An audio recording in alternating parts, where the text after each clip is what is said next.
નમસ્તે દર્શક મિત્રો, આજે આપણે મોરબી જઈ રહ્યા છીએ.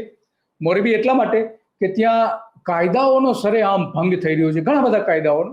એમાંય ખાસ કરીને જે ત્યાં અંદર કામ કરતા કામદારો માટે જે કાયદાઓ બનાવેલા છે એનો એનો ઘણા બધા ભંગ થઈ રહ્યો છે. ખાસ કરીને મજૂરો માટેનો મજૂર માટેના જે કાયદાઓ બનેલા છે એની પે સ્લીપથી લઈને એમને મેડિકલ સારવાર જે સરકારી ખર્ચે મળવી જોઈએ, સરકારી દવાખાનામાં મળવી જોઈએ, અને એના સંદર્ભમાં ત્યાં જે કામદારો જે કામ કરી રહ્યા છે અત્યારે એની કેવી હાલત છે એ બધી જ આપણે ચર્ચા કરવી છે.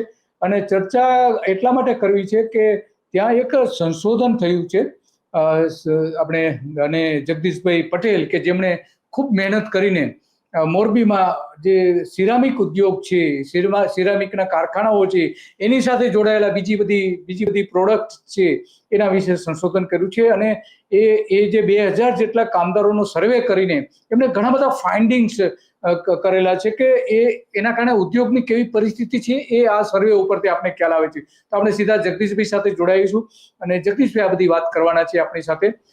જગદીશભાઈ, તમારું સ્વાગત છે ધ ગુજરાત રિપોર્ટમાં. નમસ્તે, ધન્યવાદ. જગદીશભાઈ, તમે સિલોકોસિસ ઉપર ઘણું સારું કામ કરી રહ્યા છો. ખંભાતમાં પણ કરેલું અને બીજા બધા સેક્ટરમાં પણ એના સંદર્ભમાં કરેલું. અને ખંભાતમાં તમે જે બધી વિગતો બહાર લાયા પછી સરકારે ઘણા બધા એમાં પગલાં પણ લેવા પડેલા હતા અને કેટલીક નીતિ બનાવવી પડી હતી, કાયદાકીય રીતે, અને કારખાનાઓને પણ ઘણી બધી બાબતોનું ધ્યાન દોરીને સરકારે ફેરફારો કર્યા હતા. તો એ એક મોટી સફળતા હતી. હવે તમે મોરબીની ઘણી બધી બાબતો શોધી કાઢી છે. ખાસ કરીને ત્યાં સિરામિક ઉદ્યોગો જે આવેલા છે, એક સમયે 1200 જેટલા સિરામિક ઉદ્યોગો હતા, હવે એમાં ધીમે ધીમે ઘટી રહ્યા છે. તો આ બધી જે બાબતો તમે કરી હતી, તો શું પરિસ્થિતિ છે ત્યાંના સિરામિક ઉદ્યોગની અને એમાં કામ કરતા કર્મચારીઓ અને કામદારોની? હા દિલીપભાઈ, તમે બરાબર કહ્યું એમ અમે બહુ વર્ષોથી વ્યવસાયને કારણે થતા રોગો ઉપર ઘનિષ્ઠ કામ કરીએ છીએ. એટલે કે કામને કારણે થતા રોગોના દર્દીઓને શોધવા અને એમને સામાજિક ન્યાય અપાવવો એ અમારું મુખ્ય કામ છે. અને ખંભાતમાં અમને સફળતા મળી એ પછી અમને એવું લાગ્યું કે રાજ્યના બીજા વિસ્તારોમાં પણ આપણે જવું જોઈએ. અને એના માટે અમે મોરબી અને સુરેન્દ્રનગર ઉપર ધ્યાન કેન્દ્રિત કરવાનું નક્કી કર્યું 2018માં. કારણ કે ત્યાં સિરામિક ઉદ્યોગ મોટા પાયે છે અને સિરામિકમાં સિલિકોસિસ થવાનું જોખમ ઘણું મોટું છે એવું અમે જાણતા હતા. એટલે મોરબીમાં અમે જ્યારે કામ શરૂ કર્યું અને સિલિકોસિસના દર્દીઓ અમને મળવાના શરૂ થયા, એટલે હવે ખંભાત અને મોરબીમાં મોટો ફરક એ છે કે ખંભાતની અંદર કામદારો પોતાના ઘરે બેસીને કામ કરતા હોય એ બધા સપ્લાય ચેઇન વર્કરો હતા અને સાવ તદ્દન નાના ગરીબ કામદારો હતા. અને એ લોકોને માટે કોઈ જ કાયદાઓ હતા નહીં. જ્યારે મોરબીની આખી વસ્તુ જુદી છે. મોરબી આખું જ ઓર્ગેનાઇઝ સેક્ટરમાં ગણાય. ત્યાં મોટા મોટા કારખાનાઓ, અને મોટા કારખાનાઓને ફેક્ટરી એક્ટ તો લાગુ જ પડે. અને ફેક્ટરી એક્ટ લાગુ પડે એની સાથે જે ઈએસઆઈ કાયદા હેઠળ નોટિફાઈડ વિસ્તાર હોય એ વિસ્તારમાં આવેલા કારખાનાઓને ઈએસઆઈ એક્ટ પણ લાગુ પડે. એ સિવાય પીએફ એક્ટ લાગુ પડે. અને એવા તમામ મજૂર કાયદાઓ આ કારખાનાઓને લાગુ પડે જે ખંભાતમાં નહોતું. એટલે અમને એમ હતું કે ભાઈ મોરબીની અંદર સિલિકોસિસના દર્દીઓને ન્યાય અપાવવાનું વધારે સહેલું પડશે, કારણ કે લોકોના માટે કાયદા છે અને કાયદા મુજબ આપણે રજૂઆતો કરીએ તો એ લોકોને વળતર મળે. પણ સિલિકોસિસ દર્દીઓને અમે પૂછીએ કે ભાઈ તમારું ઈએસઆઈનો ફાળો કપાય છે પગારમાંથી? તો કે ના. અને એવું એક બે નહીં, એક પછી એક અનેક દર્દીઓએ અમને ના પાડી. એટલે અમને નવાઈ લાગી કે ભાઈ લગભગ 60 વર્ષથી મોરબીના અમુક વિસ્તારોને ઈએસઆઈ કાયદો સરકારે લાગુ પાડેલો છે. અને જે વિસ્તાર નોટિફાઈડ એરિયામાં હોય, નોટિફાઈડ એરિયામાં આવેલા જે એકમો હોય અને ત્યાં 10થી વધારે કામદારો કામ કરતા હોય અને એ કારખાનાઓમાં 21,000 કે તેથી ઓછો પગાર ધરાવતા હોય, એ તમામનું ફરજિયાત ઈએસઆઈમાંથી ફાળો કાપવાનો છે. એટલે માલિકનો પણ ફાળો આપવો પડે અને મજૂરનો પણ ફાળો આપવો પડે. અને આ એક વીમાનું પ્રીમિયમ છે. એટલે એ લોકોનો વીમો થઈ જાય અને વીમા હેઠળ એ લોકોને પછી જે કંઈ લાભ મળવા પાત્ર હોય એ બધા મળે. તો જ્યારે ઘણા બધા દર્દીઓ એમને ના પાડી, અમે એ પણ પૂરી ખાતરી કરી કે ભાઈ આ લોકો નોટિફાઈડ વિસ્તારના એકમોમાં જ કામ કરે છે, 21,000થી પગાર ઓછો છે, એટલે એવું કશું હતું નહીં કે જે એમને અ, છટકબારીનો કોઈ લાભ મળી શકે. અને અમને પછી એમ લાગ્યું કે ભાઈ હવે આપણે એક અભ્યાસ કરવો જોઈએ તો આપણને રીતસરના આંકડા મળે. એટલા માટે અમે એમ વિચાર્યું કે ભાઈ આપણે 2000 કામદારોને આવરી લઈએ આ અભ્યાસમાં, અને અમે જે આ નોટિફાઈડ વિસ્તાર છે માત્ર એ વિસ્તારના જ કામદારોને આમાં લીધા, અને એ વિસ્તારમાં આવેલા એવા એકમો કે જેમાં 10થી વધારે કામદારો કામ કરતા. હવે ત્યાં સામાન્ય રીતે એક પણ કારખાનું એવું નહીં કે જ્યાં 10થી ઓછા કામદાર હોય.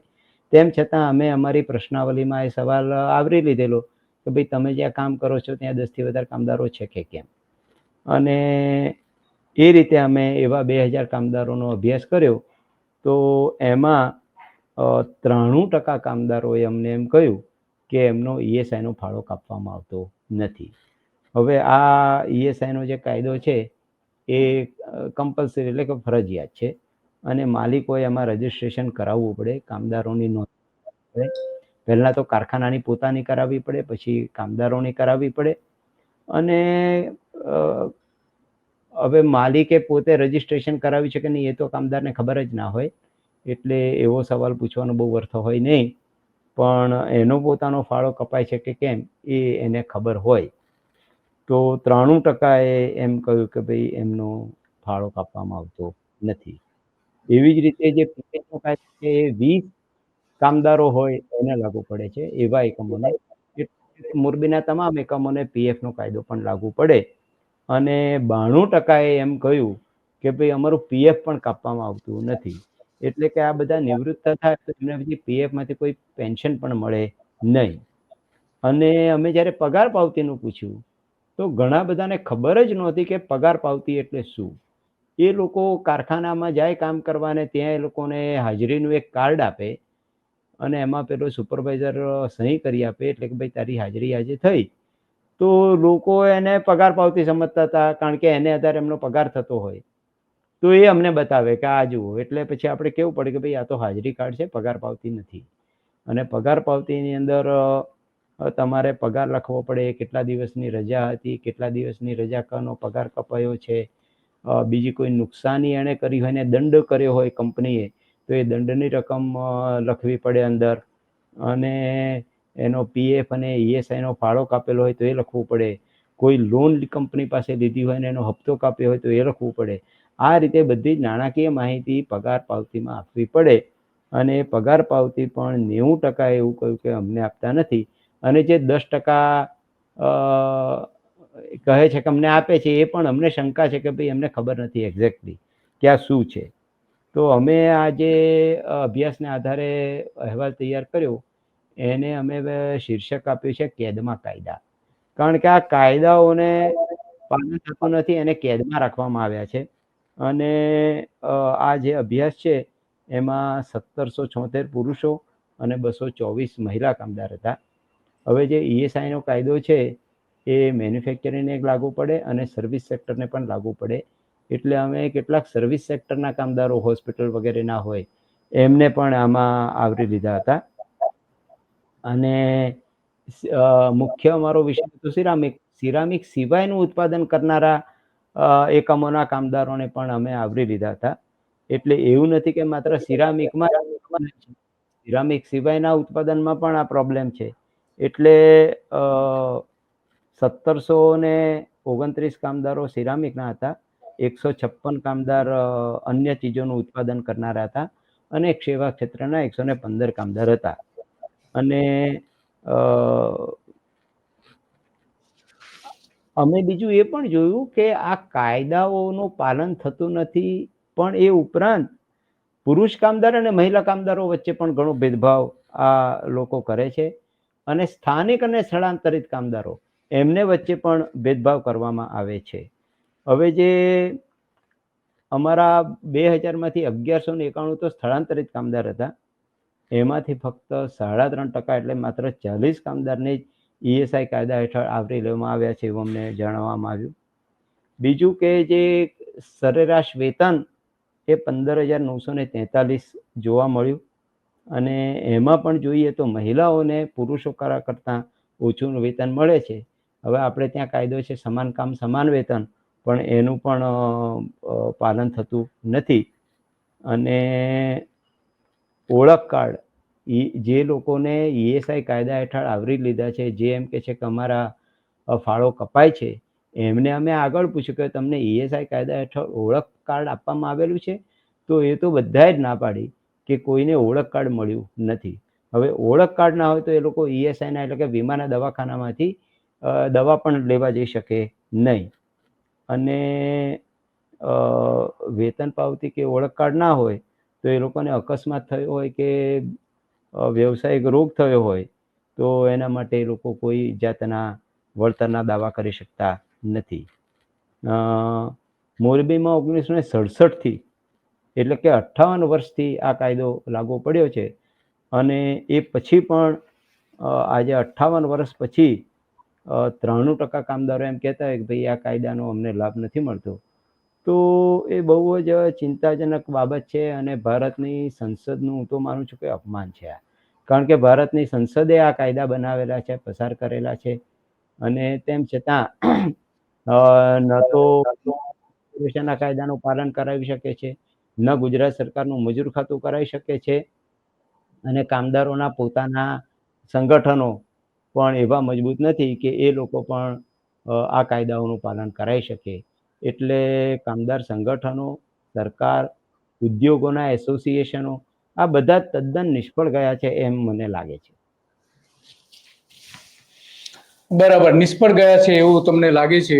તો આમાં જે કામદારો કામ કરે છે એમને સિલોકોસિસ થવાના ચાન્સીસ કેટલા પ્રમાણ આપણે કહી શકીએ?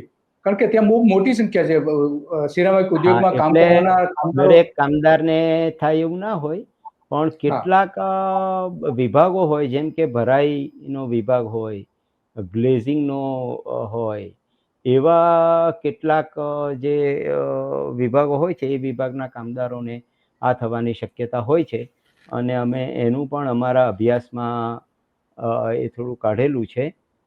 તો એ પણ હું થોડુંક આપને બતાવી શકીશ કે કેટલા કામદારોને આ થવાની શક્યતા છે. બરાબર છે. તો કેટલું કહી શકીએ આપણે, એકંદરે કેટલું થઈ શકે? એટલે અમારા અંદાજ મુજબ લગભગ, એક જ સેકન્ડ,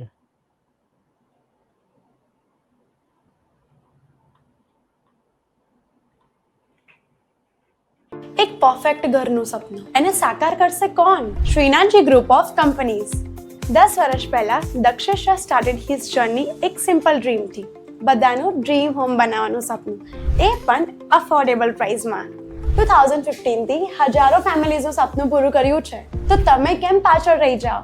આજે જ મુલાકાત લો શ્રીનાથજી સામ્રાજ્ય અને સ્વસ્તિક પાર્કની, અને તમારા સપનાને એડ્રેસ આપો.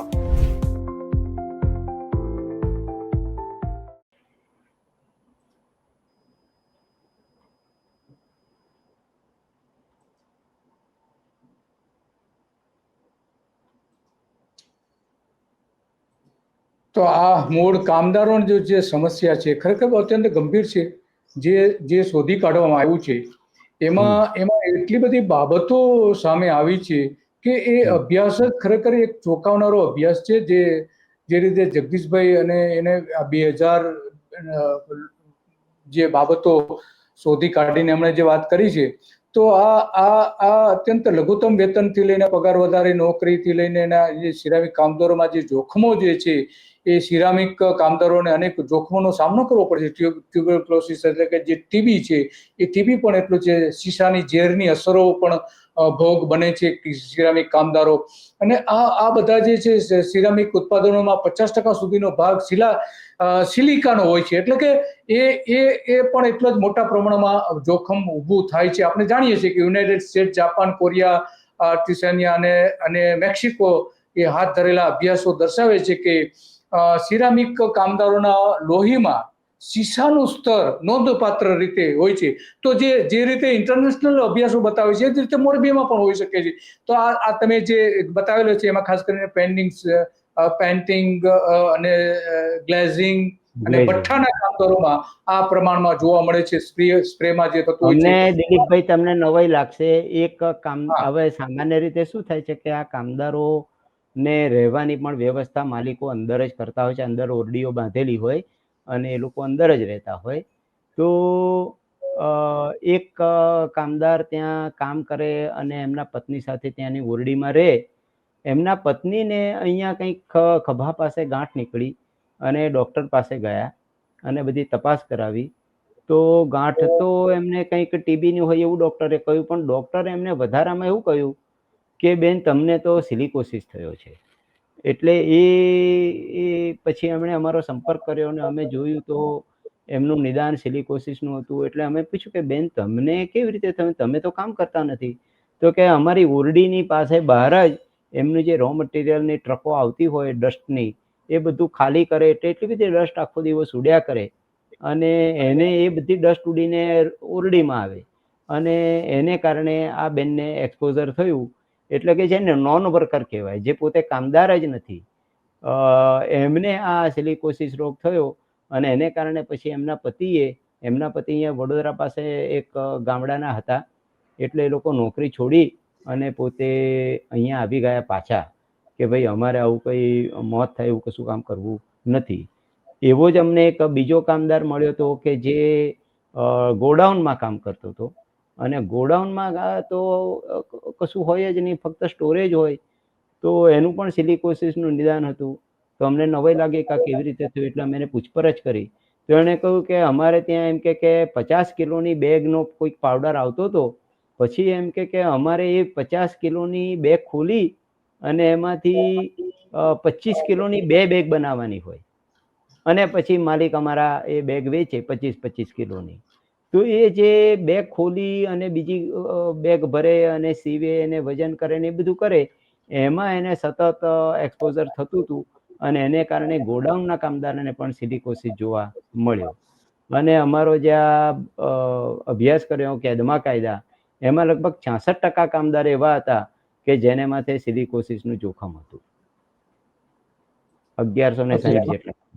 હા, 66% હતા. 66%, હાજી. ઓહ, તો આ તો ખરેખર બહુ ગંભીર બાબત કહેવાય. આટલા મોટા પ્રમાણમાં જો હોય તો સ્વાભાવિક છે કે એની અસર તો એના રોજબરોજના જે જીવનમાં છે એ ગંભીર અસર ઊભી થાય, સ્વાભાવિક છે.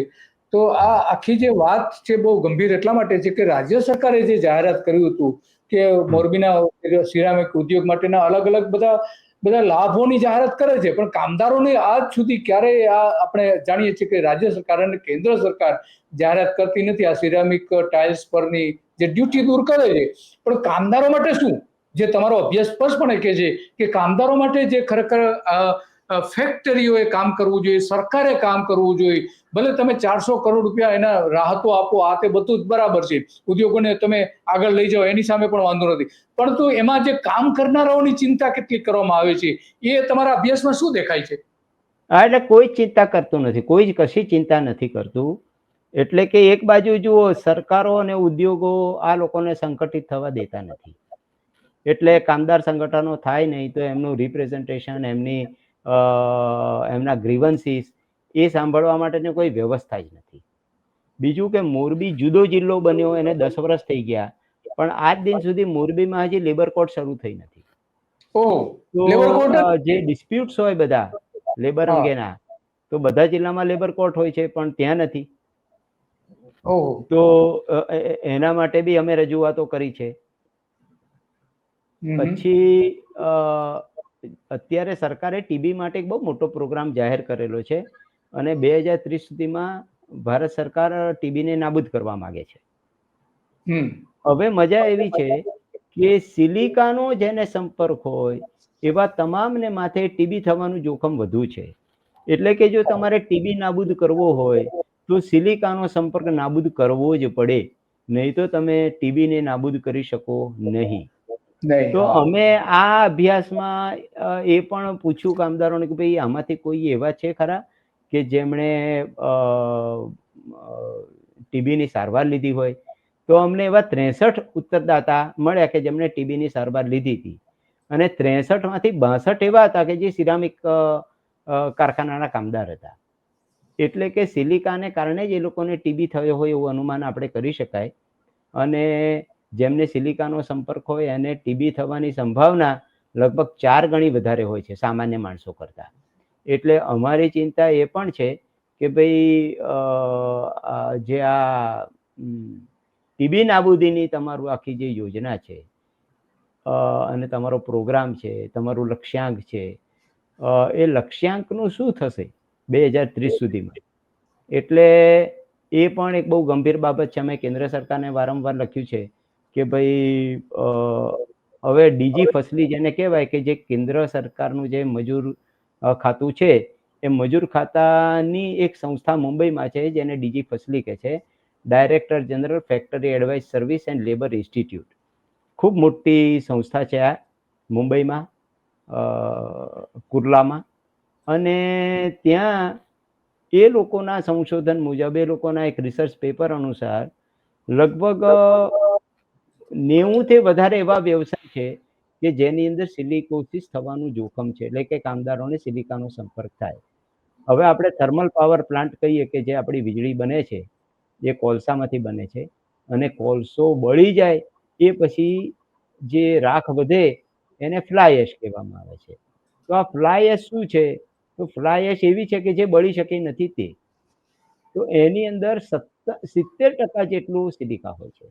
એટલે અમુક શ્રીનગરના થર્મલ પાવર સ્ટેશનમાં પણ સિલિકોસિસના દર્દીઓ મળેલા છે. એ રીતે તમારો કાચનું ઉત્પાદન હોય તો કાચનું ઉત્પાદન પણ સિલિકામાંથી જ થાય છે. એટલે કાચ બનાવતા ઉદ્યોગોમાં પણ સિલિકોસિસના દર્દીઓ જોવા મળે છે. એ સિવાય જેને ક્વોર્ટ્ઝ ક્રશિંગ કહેવાય, એ ક્વોર્ટ્ઝ ક્રશિંગ એટલે કે જે ગોધરા અને બાલાસિનોરમાં છે એમાં પણ ફ્રી સિલિકાનું પ્રમાણ અત્યંત ઊંચું છે. અને ત્યાં કરતા કામદારો જે કામ કરે છે મોટે ભાગે આદિવાસી કામદારો હોય છે, જે રાજસ્થાન અને મધ્યપ્રદેશમાંથી આવતા હોય છે, એમને માથે પણ મોટું જોખમ છે સિલિકોસિસનું. એ સિવાય રાજકોટમાં આપણી સામાન્ય અનાજ દળવાની ઘંટી જે દરેક ગલીમાં હોય છે, એ અનાજ દળવાની ઘંટીના કામદારને પણ દર 10-15 દિવસે ઘંટીનું પડ ખોલીને એને ઘંટીને ટાંકવી પડે છે, અને ટાંકવા દરમિયાન એને સિલિકાનું એક્સપોઝર થાય છે. એવા અમને 2 દર્દી મળ્યા રાજકોટમાં, જે બંને ઘંટી કામદાર હતા અને સિલિકોસિસને કારણે અવસાન પામ્યા.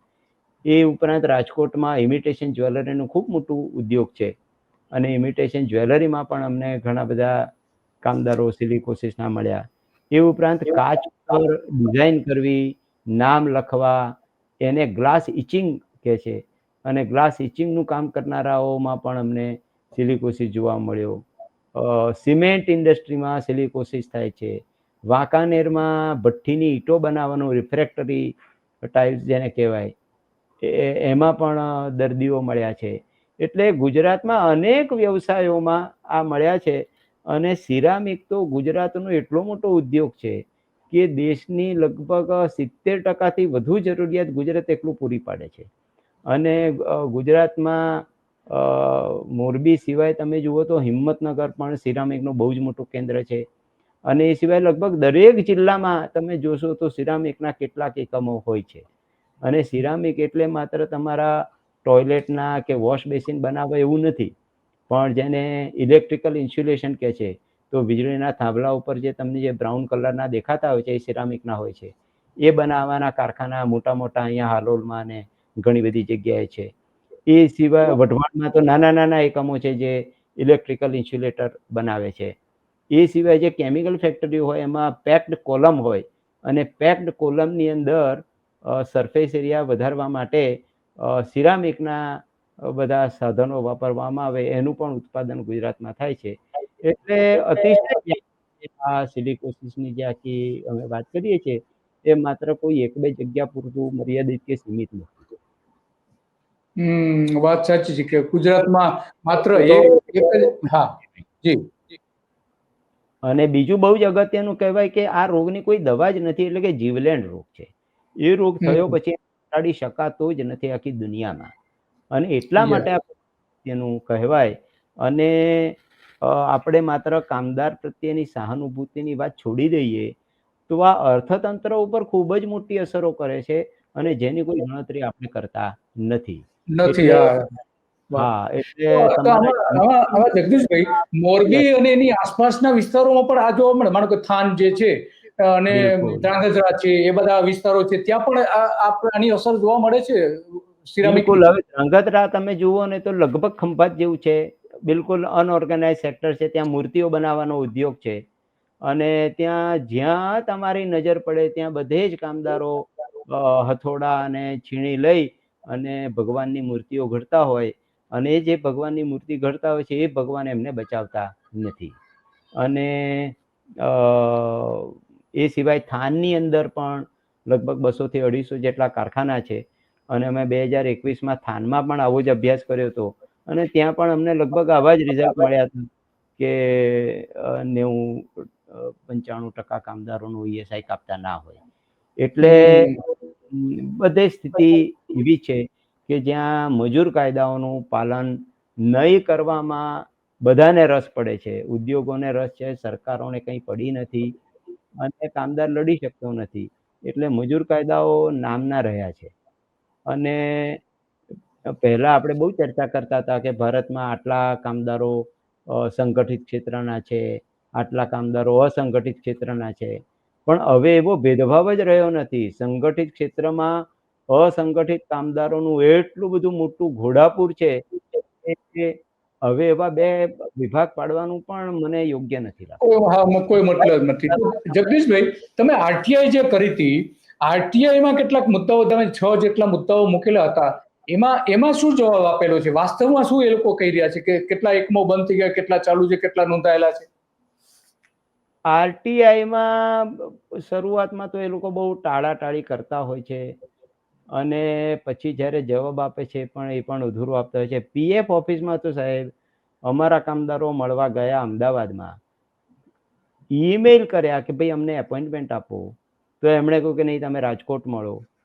ભાઈ રાજકોટ અમે શું કરવા મળીએ? ભાઈ તમે અમદાવાદમાં હેડ ઓફિસ છે આખા ગુજરાતની. તો એ પછી પણ ના પાડ્યા પછી પણ અમારા કામદારો ધરાર ગયા ગેટ ઉપર, તો ના પાડી દીધી કે નહીં, તમારે રાજકોટ જ મળવાનું. અરે ભાઈ, તમને આટલી બધી શું ડર લાગે છે? તમે 10 મિનિટ માટે તો મળો, કામદારોને રજૂઆત તો સાંભળો. પણ કામદારોને રજૂઆત સાંભળવાનો ધરાર ઇનકાર કર્યો. કામદારો કહ્યું કે અમને બાર અમે પાછળ પીએફ લખેલું નામ આવે એવી રીતે ફોટો પાડીએ, તો ફોટો પાડવાને જમાદારે ના પાડી દીધી કે અહીંયા ફોટો નહીં પાડવાનો. અને એ પછી જ્યારે રાજકોટ ગયા તો રાજકોટમાં પણ ખૂબ જ મુશ્કેલીથી માંડ 10 મિનિટ માટે, અને પણ અમારા 5 જણા ગયા હતા તો કે 5 જણાએ નહીં, એક જ જણાએ આવવાનું અંદર. અને એ ઓફિસર અમારા એક જ કાર્યકરને મળ્યા. એટલે આટલી બધી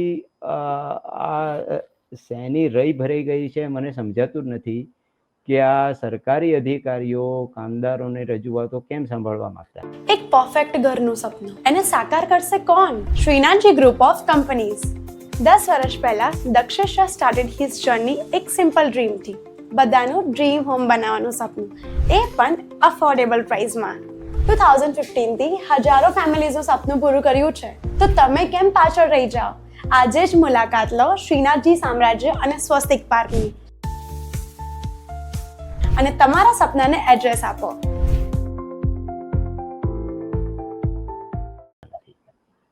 અને આરટીઆઈમાં જ્યારે અમને આવા બધા જવાબો મળ્યા અને પછી એટલું સારું કહેવાય કે ઈએસઆઈએ અમને સાંભળવાની હા પાડી અને ઈએસઆઈના તમામ મોટા અધિકારીઓ હાજર રહ્યા મીટિંગમાં, જેમાં અમારા કામદારો અને કાર્યકર ગયા. અને એમાં જ્યારે અમારા કાર્યકરે આ મુદ્દો ઉઠાવ્યો કે સાહેબ તમે અમને આરટીઆઈમાં કેવા જવાબ આપો છો, એમ ઢંગ ધડા વગરના, સાવ જ એમ પહેલી જ નજરે તમને ખબર પડે. ત્યારે એમાંના એક અધિકારી બીજા અધિકારી પર ખૂબ જ ગુસ્સે થયા જાહેરમાં બધાની સામે કે આવા જવાબ અપાય એમ. એટલે આ આખી સ્થિતિ છે. અને હમણાં અમે આ બંને જે અભ્યાસો છે થાનના અને મોરબીના, એ કેન્દ્રીય મજૂર મંત્રાલયને મોકલ્યા છે, તો એનું એકનોલેજમેન્ટ પણ આવ્યું નથી. કે ભાઈ થેન્ક યુ કે મળ્યો છે કે જોઈશું કે કાંઈ જ નહીં. એટલે આપણને પતી જ પડતી નથી કે double engine, triple engine, 4 engine કઈ સરકારો આ ચાર engine. મજૂરોને ન્યાય આપશે ભાઈ? તો એ ટ્રિપલ એન્જિન છે ને કામદારો માટે નથી, એ ટ્રિપલ એન્જિન માત્ર ઉદ્યોગપતિઓ માટે છે, એવું આપણે બધા જોઈ ના રહ્યા સાહેબ, છે હું અને તો તમે જુદું પણ માનું અનુભવી રહ્યા છું, છો. હું તો તો જુદું માનું આમાં છું કે જ્યારે જગદીશભાઈ, જે આ દવાખાનાઓમાં જે દર્દીઓ સારવાર માટે આવે છે મોરબીમાં, તો 2017માં જે તમારા જે રિપોર્ટ પ્રમાણે 1065 હતી, જે સંખ્યા ઘટીને 2023માં અડધી એટલે કે 450 થઈ ગઈ. કેમ આવું? એ જ એટલે ખરેખર તો આ આંકડાઓ શંકાસ્પદ છે, પહેલી વાત. બીજી, માની લો કે તમે કે ભાઈ સાચા છે આંકડા, ચાલો ને માની લીધું, તો એનો અર્થ એવો થાય કે દવાખાનાઓમાં તમે સેવા જ નથી આપતા. કોણ આવે? અમે જ્યારે ગયા 1-2 વાર મોરબીના દવાખાનામાં, આટલા મોટા મોરબીમાં સાહેબ ખરેખર તો દર 3000 આઈપી એટલે કે ઇન્શ્યોર્ડ પર્સન કહેવાય, જેને વીમા કાયદા હેઠળ આવરી લીધેલા કામદારો હોય, એવા દર 3000 કામદાર એક દવાખાનું હોવું જોઈએ, એવો એ લોકોનું સ્ટાન્ડર્ડ છે. પણ આખા મોરબીમાં એક જ દવાખાનું. એ દવાખાનામાં અમે મળ્યા ડોક્ટરને, તો એ બેન હતા અને બેન કહે છે કે હું રાજકોટથી અપડાઉન કરું છું, એટલે અપડાઉનની લાઈમાં બસ છૂટી ના જાય એટલે ટાઈમ હોય કે ના હોય એ ભાગી જ જાય. મોડા આવવાનું, વહેલા આવવાનું, કોઈ એમને પૂછનાર નહીં, કોઈ જોનાર નહીં. તો આ હાલત છે જગદીશભાઈ. આપણા સિરામિક જે છે, ભારતનું સિરામિક સિટી કહેવામાં આવે છે મોરબીને, કે જ્યાં આખા ભારતનું 90% સિરામિક ઉત્પાદન જ્યાં થઈ રહ્યું છે, ત્યાં એક દવાખાનું છે ને એક દવાખાનું બસ પકડવાની સાથે સાથે આખું દવાખાનું પણ જતું રહે છે. તો આવી હાલત ખરેખર 4 લાખ કામદારો છે ઓછામાં ઓછા તમારા અહેવાલ પ્રમાણે, કે 4 લાખ જેટલા રોજગારી ત્યાં મેળવે છે, અને સીધી અને આડકતરી બધા થઈને ઓછામાં ઓછા 12 લાખ લોકો આ સિરામિક ઉદ્યોગ સાથે જોડાયેલા છે, અને સીધી રીતે કે આડકતરી રીતે એ સિરામિકનો ભોગ પણ બનતા હોય છે. તો આ બીમારીનું જે જોખમ ઊભું થઈ રહ્યું છે, એના માટે ઉદ્યોગપતિઓ કેટલા સજાગ છે? અરે સાહેબ, આ કારખાનાઓની અંદર મેં પોતે જોયું છે, બાળકો કામ કરે છે, બાળકો અંદર રમતા હોય છે, અને આ બાળકોને અકસ્માતો પણ થાય છે. સુપ્રીમ કોર્ટે સિલિકોસિસ માટે એક કમિટી નિમિત્તિ, એક કમિટીનો હું પણ મેમ્બર હતો, અને કમિટીના મેમ્બર તરીકે બીજા બધા આખી ટીમ સાથે અમે મોરબીના કારખાનાઓની મુલાકાત લીધી હતી, અને અમારી મુલાકાત ને દોરવનાર હતા ફેક્ટરી ઇન્સ્પેક્ટર લોકલ, કારણ કે એની જવાબદારી બને પ્રોટોકોલ મુજબ. એટલે એ જ અમને બધે લઈ ગયા હતા, કારણ કે મારા સિવાયના બીજા બધા મેમ્બર્સ તો બહારના રાજ્યોના હતા, બધા એક્સપર્ટ હતા. તો એ કારખાનામાં અમે ગયા, બહુ જાણીતી કંપની છે, હું નામ નહીં દઉં અત્યારે. તો ત્યાં આગળ અમે બાળકોને રમતા જોયા. પ્રિમાઇસીસમાં રમતા હોય તો સમજ્યા, પણ જ્યાં મશીનો હતા, જ્યાં અકસ્માત થવાની સંભાવના હોય, ત્યાં પણ રમતા હોય, ત્યાં કામ પણ કરતા હોય, અને એની કોઈને જ કંઈ પડી ના હોય. તો અહીંયા જગદીશભાઈ, મોરબીમાં તો એ પરિસ્થિતિ એવી છે કે ત્યાં બહારથી કામદારો બહુ આવે છે. માનો કે 4 લાખ કામ કરે છે, એમાંથી બહારથી આવનારાઓની સંખ્યા કેટલી હશે ગુજરાત બહારથી? ઘણી મોટી હશે, મને અત્યારે અંદાજે પણ કદાચ 30% જેટલા તો હશે જ ઓછામાં ઓછા. યસ. આમાં તમારા જે રિપોર્ટ જે હું જોઈ રહ્યો છું અત્યારે મારી નજર સામે, તો એમાં જે 2000 ઉત્તરદાતાઓ હતા, એમાંથી લગભગ 56%, 56% સ્થાનાંતરિત, 1100 થી વધારે હતા. યસ, વાત સાચી છે. તો આટલા મોટા 56%, અમારા માટે તો સાહેબ આ બહુ જ મોટી ચેલેન્જ હતી કે અમે આ અભ્યાસ કરશું કેવી રીતે, કારણ કે મૂળ તો જો માની લો કે સંગઠનો હોય ને, તો સંગઠનો દ્વારા તમે આ બધા લોકોને મળી શકો. સંગઠન જ નથી. હવે તમે રસ્તે ઉભા રાખો તો રસ્તે કયો કામદાર તમારા જવાબ આપવા ઉભો રહે? એ શા માટે તમને જવાબ આપે? એ તમને ઓળખતો નથી, જાણતો નથી, અને એ ડરતો હોય છે બિચારો. બીજું કે મેં કહ્યું એમ કે આ લોકોને કારખાનાની અંદર જ રહેવાનું આપે છે, એટલે લોકોને બહાર નીકળવાનું તો કઈ ખરીદી માટે હોય તે જ વખતે. તો આમાં જગદીશભાઈ, પગાર આટલા બધો જોખમ હોવા છતાં પગાર કેટલો આપે છે આ માલિકો? પગારોમાં પણ મેં કહ્યું એમ કે કંઈક 11,000 જેવો અમારું એવરેજ આવી છે. સરેરાશ 11,000? હા, સરેરાશ 11,000, 12,000, બસ. બરોબર. એટલે ટૂંકમાં 8,000 થી 16,000 સુધીનો પગાર હોઈ શકે છે. એમાં મિનિમમ વેજીસ પણ નથી આપતા સાહેબ, આ મિનિમમ વેજીસ પણ નથી આપતા. ઓહ. અને કાયદા મોદી સાહેબે તો સત્તા પર આવ્યા પછી એવું કર્યું હતું કે ભાઈ તમારે પગાર ફરજિયાત બેંકમાં આપવો, હમ. તો ફરજિયાત બેંકમાં આપતા નથી. બેંકમાં કારણ પણ કે નથી. બેંકમાં ચૂકવે તો બધી હા. વાતો બહાર આવી જાય ને, કે કેટલો પગાર આપો છો, શું કરો છો, ક્યારે આપો છો, બધું જ બહાર આવી જાય. તો આ કોન્ટ્રાક્ટ બેઝ ઉપર હોય છે બધા? કોન્ટ્રાક્ટ બી લેખિત નહીં, મૌખિક જ મારા સાહેબ. ઓહો. હા. અને કેટલાક કોન્ટ્રાક્ટર હશે, એ કોન્ટ્રાક્ટરો પણ કામદાર સાથે કઈ કોન્ટ્રાક્ટ કરતા એવી જરૂરી નથી. કોન્ટ્રાક્ટરે હા. માલિક સાથે કોન્ટ્રાક્ટ કર્યો હોય, પણ એ કોન્ટ્રાક્ટરે ઇન્ડિવિજ્યુઅલ કામદાર સાથે લેખિત કોન્ટ્રાક્ટ કર્યો જ ના હોય, કોઈ લેખિત બોલો, કરાર નથી. આટલી પરિસ્થિતિ. કારણ કે આજે છે સિરામિક ઉત્પાદનોમાં લગભગ 50% સુધીનો ભાગ છે સિલિકા હોય છે, અને ત્યાં આ પ્રકારની આખી સિસ્ટમ ખરેખર સરકાર ખરેખર મને લાગે છે કે ઉદ્યોગપતિઓની સરકાર હોય એવું લાગે છે, કામદારો માટે કામ કરતી હોય. તો ત્યાં કોઈ યુનિયન બનાવવા તૈયાર નથી, જગદીશભાઈ? સાહેબ જોડાય નહીં ને કોઈ. આ લેબર સરપ્લસ છે આ દેશ, કે જેટલા કામદારોની જરૂર છે એના કરતા ઘણા વધારે કામદારો છે, અને હા. એ વાસ્તવિકતા બધા જાણે છે. એટલે આજે માની લો કે હું પણ યુનિયન બનાવવા નીકળું તો હા.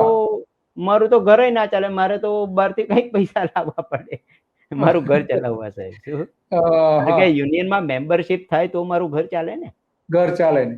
કારણ કે 92% કામદારોના પીએફ જો ન કપાતા હોય તો આનાથી વધારે ગંભીર પરિસ્થિતિ કઈ રીતે કહી શકાય? એમાં તમે અને જે વાત શા કરી માટે સરકારોએ આવી 90% ઇન્ડસ્ટ્રીને તો એવા સપોર્ટ છે કરવો જોઈએ? કે પગારની પાવતી આપવામાં આવતી નથી 90%.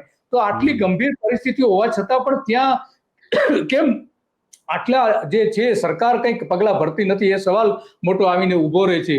તો જગદીશભાઈ, તમે ઘણી બધી આખું લેબર ડિપાર્ટમેન્ટ છે, લેબર સેક્રેટરી હોય, લેબર કમિશનર હોય, પછી દરેક જિલ્લામાં કમિશનર કચેરીઓ હોય, આસિસ્ટન્ટ લેબર કમિશનર હોય, ગવર્મેન્ટ લેબર ઓફિસર હોય, આ બધું તંત્ર છે, અને છતાં આ સ્થિતિ છે. છે અને આપણે ત્યાં કરપ્શન તો એમાં કશું કહેવાનું જ નથી, જ. સર્વવ્યાપ્ત છે. હા. અને તો જગદીશભાઈ, આપણે સમયની મર્યાદા છે. બિલકુલ ઘણી બધી વિગતો તમે આપી, અને એક જે આખું સિરામિક સિટી કહેવાય છે, આખા ભારતનું 90% સિરામિક ઉત્પાદન જ્યાં થાય છે, મોરબી સિટી, એની તમે ખરેખર જે સંશોધન કરીને લાવ્યા છો, એ તમે બહુ સારામાં સારું કામ કર્યું છે, કે આખી સ્થિતિ કેવી છે ત્યાં, એ બધું પર્દાફાશ આમાં થાય છે. તો તમારો ખૂબ ખૂબ આભાર જગદીશભાઈ, અને આવા જ મુદ્દા ઉપર આપણે ફરી મળીશું. જરૂર જરૂર. આપનો પણ આભાર. તો આ હતા જગદીશભાઈ, કે જેમણે બધી જ વિગતો વાત કરી, અને વાત કરવા પાછળના ઘણા બધા કારણો, સંશોધનો, એનું ઘણું બધું કામ કર્યું છે એમણે, અને એટલા માટે આ અત્યંત ગંભીર બાબત છે. અને ત્યાં એક જે અહેવાલ પણ આપણે જોઈએ કે ત્યાં ખરેખર કેવી પરિસ્થિતિ છે, એનો અહેવાલ પણ આપણે જોઈ લઈએ, કે જેથી કરીને આપણે ખ્યાલ આવે કે પ્રદૂષણના કારણે પણ કેવી અસર થઈ રહી છે અહીંના ઉદ્યોગોને, એ પણ આપણે એક જોઈ લઈએ. અને એટલા માટે આ બધી બાબતો સામે વારંવાર આવતી રહે છે. કારણ કે આપણે જાણીએ છીએ કે મોરબીમાં જે છે એક નવા પ્રકારનું ઇન્ડસ્ટ્રીયલ રોકાણ પદ્ધતિ જોવા મળે છે, મૂડી રોકાણ પદ્ધતિ. કારણ કે અહીંયા જે છે એ જે ટાઇલ્સ ફેક્ટરી સ્થાપે છે 100, 200, 500 કરોડ રૂપિયાની, તો એના માલિક 50 થી લઈને ઘણા બધા અસંખ્ય 50 થી લઈને અસંખ્ય હોય છે. જે એના ભાગીદારો હોય છે, એ ભાગીદારીમાં કરતા હોય છે. માનો કે 50 ભાગીદારો ઉભા થઈને 2 કરોડ રૂપિયા કાઢે તો 100 કરોડ રૂપિયા રીતે કાઢે છે. એમાં જે આ 50 ભાગીદારો જે છે, એમાંથી એના પેટામાંથી ભાગીદારો, એક ભાગીદાર માનો કે 100 કરોડ 2 કરોડ રૂપિયા કાઢી શકે એમ ના હોય, તો 50-50 લાખના એ અલગ અલગ તબક્કાના 4 ભાગીદારો ઉભા થાય, અને એનો હિસ્સો એ ધરાવતા હોય છે.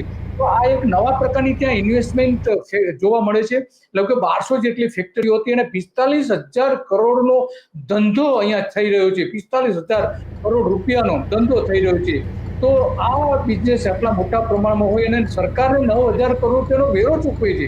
અને ચાઇનાના જે ગોંગ ડિંગ જે છે, એના પછીનું સ્થાન મોરબી ધરાવે છે. અને ભારતમાં 90%, આપણે જ્યાં વાત કરી 90% ટાઇલ્સ અને ઘડિયાળનો સૌથી મોટો ઉદ્યોગ છે, અને 112 દેશો સાથે આ મોરબી ધંધો કરે છે, 112 દેશો સાથે. તો એમાં જો આ બધી વિગતો બહાર ઇન્ટરનેશનલી જો આવશે બહાર, તો આ મોરબીને સૌથી મોટો ફટકો પડશે.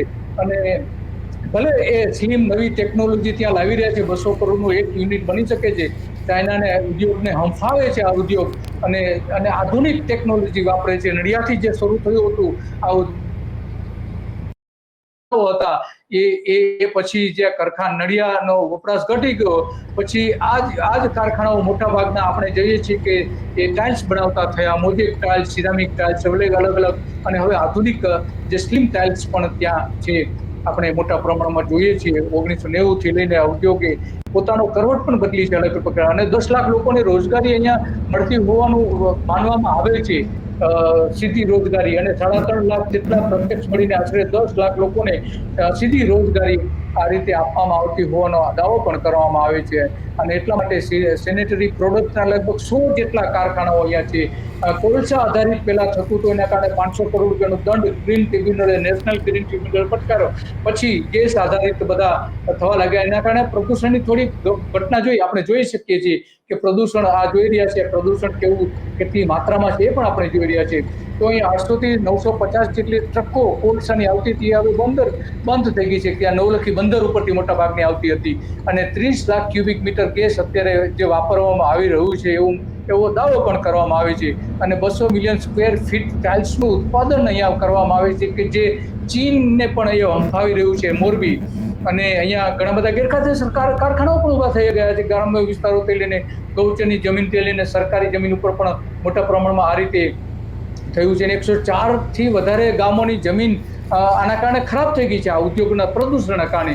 તો આ આખી વસ્તી જે છે આપણે જાણીએ છીએ, મોરબીની વસ્તી 2 લાખ હતી 2011માં, તો એ હવે કદાચ વધીને 5 લાખની આસપાસ થઈ હોઈ શકે છે. અને 25 લાખ લોકો ભારતમાં જે મોતને ઘાટ ઉતરે છે પ્રદૂષણના કારણે, તો આ પ્રદૂષણના કારણે મોરબીમાં પણ એટલા જ મોટા પ્રમાણમાં મોત થઈ રહ્યા છે. માનો કે 25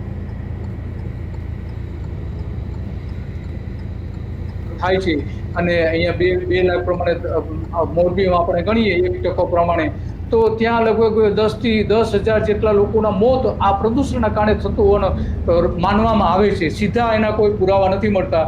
ગુજરાતમાં આ રીતે જોઈએ છીએ કે મોરબીમાં પણ આ 22,000 ફેફસાના દર્દીઓ હોઈ શકે છે મોરબીમાં, અને 500 જેટલી લોકો ફેફસાના રોગના કારણે મોત થતા હોવાનો આના ઉપરથી અનુમાન મૂકી શકાય છે. વૈશ્વિક જે ઘણી બધી સંસ્થાઓએ જે અહેવાલો જે મૂક્યા છે એ પ્રમાણે, તો સહેજે 700 લોકોના મોત મોરબીમાં થતા હોવાના માની શકાય છે પ્રદૂષણના કારણે. અને 10 વર્ષમાં 5,000 લોકોના આ રીતે મોત થયા હોવાનું આપણે માની શકીએ છીએ. અને એટલા માટે લોકોએ અહીંના જે લોકો જે છે પ્રદૂષણનો ભોગ બની રહ્યા છે એ ખરેખર ત્યાં સરકારે અટકાવવું જોઈએ. જે રીતે સિલોકોસિસની અસર થઈ રહી છે એ જ રીતે પ્રદૂષણની અસર થઈ રહી છે. બસ આજે આટલું જ, અને આવી જ બાબતો ઉપર આપણે મળતા રહીશું, અને લોકોની જે વાસ્તવિકતા છે એ વાસ્તવિકતા બતાવતા રહીશું. નમસ્તે.